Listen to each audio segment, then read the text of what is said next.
పాపమును చంపుకోవాలి. అవి మానేసి ఏం చేస్తున్నారంటే దేవుని ఆత్మ చేత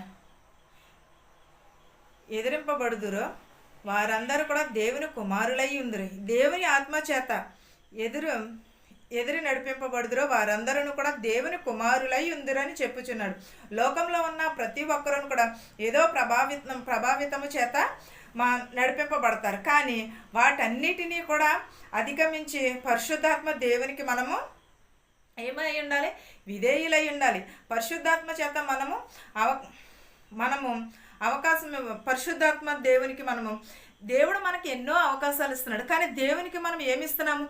ఏమైనా చెల్లించుచున్నామా? మన దేవుని ఎడల అధిగమించాలి. మనకు శ్రమలు వస్తూ ఉంటాయి, మనకు చాలా ఆటుపోటులు వస్తూ ఉంటాయి. కానీ ఇవన్నీ కూడా విడిచిపెట్టాలి. ఇవన్నిటిని కూడా విడిచిపెట్టి దేవుని యందు మనం ఎదగాలి. పరిశుద్ధాత్మ దేవునికి అధిక అవకాశం ఇవ్వాలి. అప్పుడు మన క్రీస్తు సర్వస్వరూపి ఈ లోకానికి వచ్చి ఉన్నాడు. సర్వశరీర లోకం మన క్రీస్తు సర్వశరీరపు లోకంలోనికి వచ్చి మార్చబడతాము. మనం ఎలా మార్చబడతాం? సర్వశరీర లోకంలోనికి మనం మార్చబడతాం. ఆత్మ చేత చంపబడిన వారు శరీరము చేత చంపబడి ఆత్మ చేత మార్చబడతాము.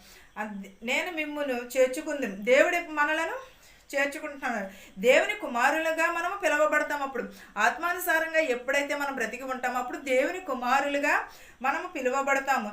అత్యధికంగా